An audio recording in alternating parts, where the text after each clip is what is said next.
আজকে একটু অন্যরকম ভাবে গরুর মাংস রান্না করব। সব সময় তো একরকম করি, আজকে একটু অন্যরকম ভাবে করব।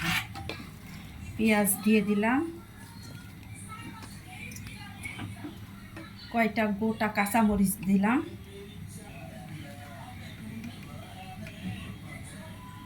ধনিয়ার গুঁড়া, জিরার গুঁড়া, হলুদের গুঁড়া, মরিচের গুঁড়া, লবণ, এলাচ, তেজপাতা, দারচিনি, কালো এলাচ, আদা বাটা, রসুন বাটা।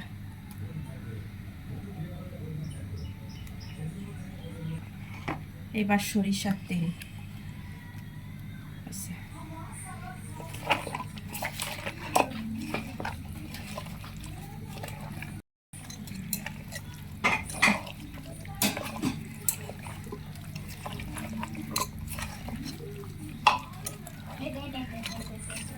হয়ে গেছে। এবার একটু পানি দিয়ে বসাই দেবো।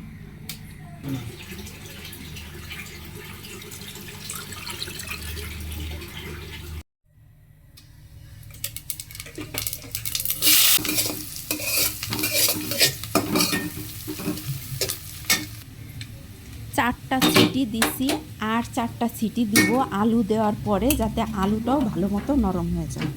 সেইভাবে হয় নাই, নরম হবে আলু। এইবার আমি আলুগুলো এর সাথে দিয়ে দেব।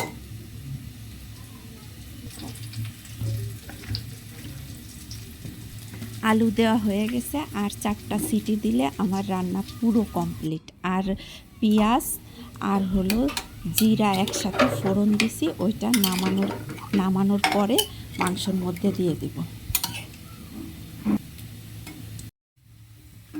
এই যে ফুরানিটা হয়ে গেছে, এই ফুরানিটা এখন মাংসের মধ্যে ঢেলে দেব। মাংস রান্না কমপ্লিট, এখন এটা দিয়ে দিলাম।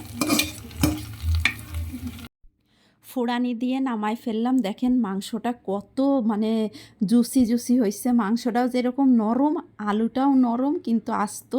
সব জিনিসই একেবারে নরম হয়ে গেছে, কিন্তু সব আস্ত আছে। আর যখন প্রেশার কুকারের মুখটা খুললাম, এত সুন্দর একটা সেন্ট বেরোইছে, মানে পেটটাই ভরে গেছে একেবারে।